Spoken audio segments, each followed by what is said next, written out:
Assalamualaikum warahmatullahi wabarakatuh. Pertama-tama, terima kasih kepada Ibu Elvira Lutan selaku dosen pengampu mata kuliah seminar akuntansi keuangan, di mana pada hari ini saya telah diberikan kesempatan untuk mempresentasikan hasil makalah saya dengan judul Akuntansi Aset Biologis pada PT Perkebunan Nusantara 6. Pertama-tama perkenalkan, nama saya Indah Wina Lubis dengan nomor BP 1910536024.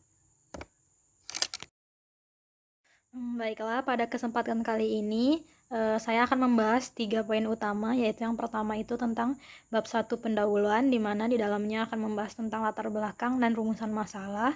Lalu yang kedua itu pembahasan, di mana di dalamnya berisi tentang teori-teori mengenai aset biologis dan industri perkebunan. Lalu yang ketiga itu penutup, di mana di dalamnya terdapat kesimpulan dan saran. Saat ini, permintaan publik terhadap informasi laporan keuangan sangat tinggi, tidak terkecuali pada industri perkebunan. Sebab itu, perusahaan dalam industri perkebunan membutuhkan alat manajemen berupa laporan keuangan, di mana tujuan laporan keuangan ini menurut pernyataan standar akuntansi keuangan nomor 1 adalah memberikan informasi mengenai posisi keuangan, kinerja keuangan, dan arus kas entitas yang bermanfaat bagi sebagian besar kalangan pengguna laporan dalam pembuatan keputusan ekonomi. Mengingat pentingnya laporan keuangan dalam pengelolaan sebuah industri, membuat keberadaan laporan keuangan sangat dibutuhkan. Dalam hal perusahaan di bidang industri perkebunan, aset yang unik yaitu aset biologis juga ikut hadir dalam memberikan informasi pada laporan keuangan. Maka perlu disusun sesuai dengan standar yang telah ditetapkan. Berdasarkan latar belakang di atas, maka penulis tertarik untuk membuat makalah dengan judul Akuntansi Aset Biologis pada PT Perkebunan Nusantara 6. Berdasarkan latar belakang yang telah penulis sebutkan tadi, maka rumusan masalahnya adalah bagaimana perlakuan akuntansi pada aset biologis, yaitu pengakuan, pengukuran, dan penyajian di PT Perkebunan Nusantara 6.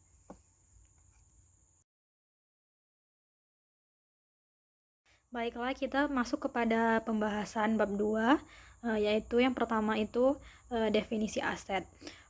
Aset dapat disimpulkan merupakan kekayaan yang dimiliki seseorang atau perusahaan yang berwujud ataupun tidak, dan nilai wajarnya harus diukur secara objektif, di mana seseorang atau perusahaan akan mendapatkan manfaat dari aset tersebut. Baiklah, selanjutnya adalah klasifikasi aset. Penyajian aset diklasifikasikan menjadi 2 kelompok, yaitu aset lancar dan aset tidak lancar. Aset lancar adalah aset yang habis dalam 1 kali berputar dalam proses produksi, dan proses perputarannya dalam jangka waktu yang pendek, umumnya kurang dari 1 tahun. Sementara aset tidak lancar adalah aset yang tidak habis dalam 1 kali berputar dalam proses produksi, dan proses perputarannya dalam jangka waktu yang panjang.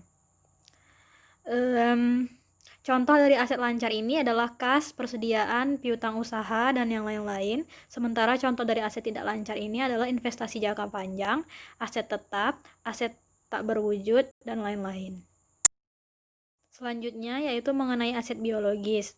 Aset biologis dapat disimpulkan merupakan hewan atau tanaman hidup yang dipanen untuk menunggu penjualan, pengolahan, atau konsumsi sehingga perusahaan mendapatkan manfaat di masa mendatang.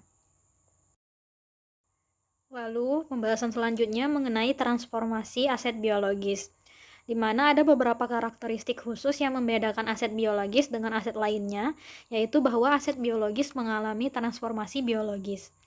Yang dimaksud dengan transformasi biologis adalah di mana transformasi biologis ini merupakan proses pertumbuhan, degenerasi, produksi, dan prokreasi yang mengakibatkan perubahan kualitatif atau kuantitatif aset biologis. Contoh-contohnya dapat terlihat di tabel, yaitu seperti domba, di mana produk agrikulturnya adalah wool, lalu produk yang merupakan hasil pemrosesan setelah panen adalah benang dan karpet. Lalu aset biologisnya sapi perah, produk agrikulturnya itu adalah susu, sementara produk yang merupakan hasil pemrosesan setelah panennya adalah keju. Lalu contoh yang lainnya dapat terlihat di tabel. Lalu masuk pada materi klasifikasi aset biologis tanaman perkebunan. Aset biologis khususnya yang berbentuk tanaman perkebunan diklasifikasikan sebagai berikut. Yang pertama itu tanaman semusim. Dapat ditanam dan habis dipanen dalam satu siklus tanam, contohnya padi. Lalu yang kedua tanaman keras, di mana tanaman ini memerlukan waktu pemeliharaan lebih dari 1 tahun sebelum dapat dipanen secara komersial pertama kali, contohnya kelapa sawit. Lalu yang ketiga, tanaman yang dapat dipanen lebih dari 1 kali, tetapi bukan tanaman keras, contohnya cabai, tomat. Lalu yang keempat, tanaman hortikultura, di mana hasil panennya dapat dikonsumsi langsung. Tanaman ini dapat berupa tanaman semusim yang contohnya wortel, lalu tanaman yang dapat dipanen lebih dari 1 kali panen, tetapi bukan tanaman keras, contohnya tomat. Lalu tanaman keras, contohnya jeruk. Yang kelima itu tanaman non-hortikultura, di mana hasil panennya tidak dapat dikonsumsi secara langsung, berupa tanaman semusim, contohnya padi, tanaman yang dapat dipanen lebih dari 1 kali panen tetapi bukan tanaman keras, contohnya bunga matahari, lalu tanaman keras, contohnya kopi. Yang keenam adalah tanaman belum menghasilkan, dapat berupa semua jenis tanaman yang dapat dipanen lebih dari 1 kali, yang belum menghasilkan secara komersial. Lalu yang terakhir adalah tanaman telah menghasilkan, yang merupakan tanaman keras yang dapat dipanen lebih dari 1 kali yang telah menghasilkan secara komersial. Lalu selanjutnya adalah pengakuan dan pengukuran aset biologis. Pernyataan standar akuntansi keuangan nomor 69 menyatakan bahwa entitas mengakui aset biologis atau produk agrikultur ketika dan hanya ketika yang pertama, entitas mengendalikan aset biologis sebagai akibat dari peristiwa masa lalu. Lalu, besar kemungkinan manfaat ekonomik masa depan yang terkait dengan aset biologis tersebut akan mengalir ke entitas, dan nilai wajar atau biaya perolehan aset biologis dapat diukur secara andal. Sementara pada industri perkebunan PT Perkebunan Nusantara 6, aset biologisnya diakui sebesar biaya perolehan atau nilai realisasi bersih. Menurut PSAK nomor 69, pengukuran aset biologis adalah sebagai berikut, yaitu aset biologis diukur pada saat pengakuan awal dan pada setiap akhir periode pelaporan pada nilai wajar dikurangi biaya untuk menjual. Penyajian aset biologis. Persediaan dalam industri perkebunan disajikan sebesar biaya perolehan atau nilai realisasi bersih, mana yang lebih rendah. Persediaan dalam industri perkebunan meliputi yang pertama itu barang jadi yang tersedia untuk dijual dalam kegiatan usaha normal entitas, lalu yang kedua tanaman semusim yang belum menghasilkan, lalu yang ketiga barang atau material yang digunakan secara langsung dalam proses produksi. Tanaman produksi disajikan dalam laporan posisi keuangan entitas sebagai tanaman perkebunan yang merupakan bagian dari kelompok aset tidak lancar. Akun tanaman perkebunan ini merupakan tanaman menghasilkan yang memiliki umur ekonomis panjang. Akun ini terdiri dari yang pertama itu tanaman belum menghasilkan, lalu yang kedua tanaman telah menghasilkan. Selanjutnya masuk kepada pembahasan industri perkebunan, di mana menurut Undang-Undang Nomor 39 Tahun 2014, perkebunan adalah segala kegiatan yang mengusahakan tanaman tertentu pada tanah dan atau media tumbuh lainnya dalam ekosistem yang sesuai, mengelola dan memasarkan barang dan jasa hasil tanaman tersebut dengan bantuan ilmu pengetahuan dan teknologi, permodalan, serta manajemen untuk mewujudkan kesejahteraan bagi pelaku usaha perkebunan dengan masyarakat. Selanjutnya adalah tentang PT Perkebunan Nusantara 6. PT Perkebunan Nusantara 6 ini merupakan salah satu perusahaan BUMN yang berkecimpung dalam industri perkebunan. PT PN 6 ini pada awal berdirinya adalah perusahaan yang berdiri sendiri, namun sekarang, tepatnya pada tahun 2020, telah menjadi bagian dari PT Perkebunan Nusantara 3. Hal ini terjadi karena adanya proses holding. Kantor pusatnya terletak di Jalan Lingkar Barat, RT 20, PAL 10, Kenali Asam, Kota Baru, Jambi. Saat ini, PT PN 6 memiliki 14 unit usaha dan 8 pabrik kelapa sawit. Bahan baku pengolahannya diperoleh dari hasil panen perkebunan sendiri. Selain itu, perusahaan juga membeli tandan buah segar kelapa sawit, bahan olah karet, dan pucuk daun teh dari petani perkebunan di sekitar lokasi keberadaan perusahaan. Sejak berdirinya, PT PN 6 selalu berupaya dalam perluasan perusahaannya. Hal ini terrealisasi dengan didirikannya anak perusahaan seperti PT Bukit Kausar, PT Alam Lestari Nusantara, dan PT Mendahara Agrojaya Industri. Lalu kita masuk pada pembahasan aktivitas industri perkebunan. Sama seperti aktivitas perkebunan pada umumnya, PT PN6 juga melalui tahap-tahap mulai dari pembibitan sampai dengan pengolahan hasil panen. Aktivitas industri perkebunan secara umum terbagi atas beberapa tahap, yaitu yang pertama itu tahap pembibitan. Pada tahap ini adalah tahap awal dari proses produksi industri perkebunan. Lalu yang kedua itu tahap persiapan lahan, di mana perusahaan mempersiapkan lahan yang akan digunakan untuk penanaman bibit. Lalu yang ketiga adalah tahap penanaman dan pemindahan bibit ke area lahan, di mana bibit yang telah ditanam akan dipindahkan ke lahan yang telah disiapkan. Lalu yang keempat tahap perawatan dan pemupukan, di mana istilah TBM atau tanaman belum menghasilkan muncul pada tahap ini, yaitu merupakan tahapan sejak tanaman selesai ditanam sampai tanaman memasuki masa panen pertama.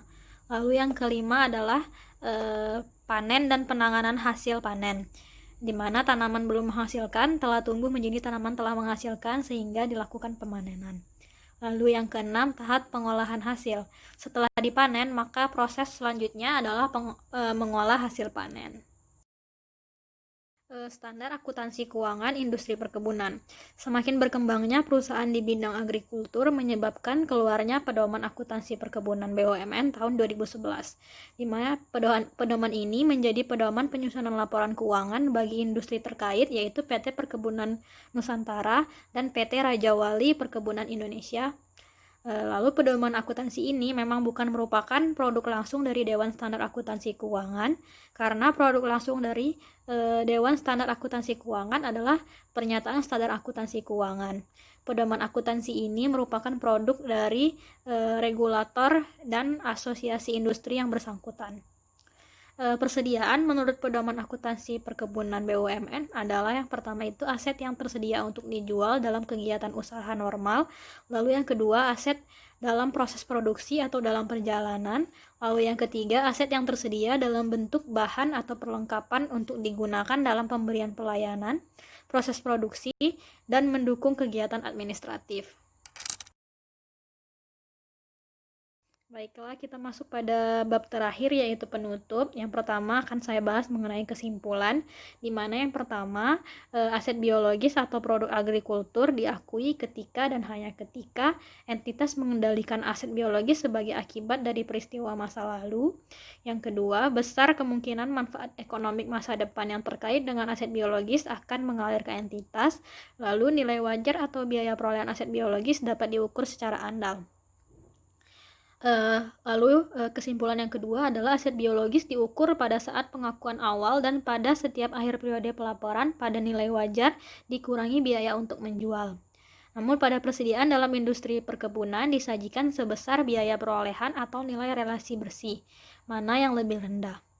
Lalu kesimpulan yang keempat adalah tanaman produksi disajikan dalam laporan posisi keuangan entitas sebagai tanaman perkebunan yang merupakan bagian dari kelompok aset tidak lancar yang terdiri dari tanaman belum menghasilkan dan tanaman telah menghasilkan.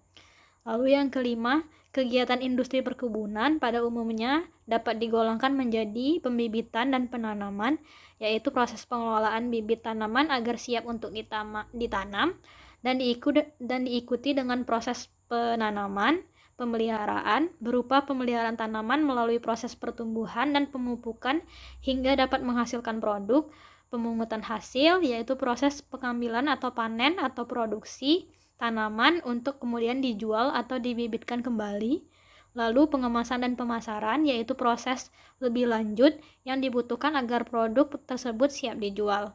Lalu yang keenam, tahap aktivitas industri perkebunan dimulai dari tahap pembibitan, lalu persiapan lahan, lalu penanaman dan pemindahan bibit ke area lahan, lalu tahap perawatan dan pemupukan, kemudian panen dan penanganan hasil panen, dan terakhir tahap pengolahan hasil panen.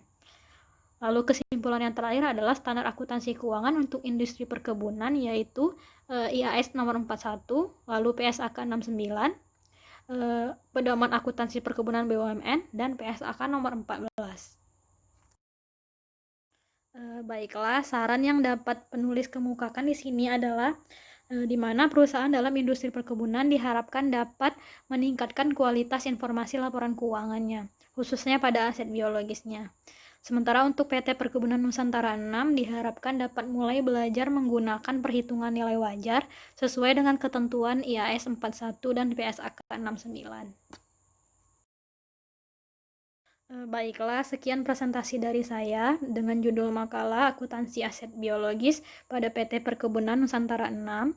Terima kasih kepada semua rekan-rekan dan ibu dosen yang telah memberikan kesempatan hari ini. Semoga dari makalah yang telah saya sampaikan kita semua mendapatkan manfaat dari materi tersebut. Saya akhiri dengan wassalamualaikum warahmatullahi wabarakatuh.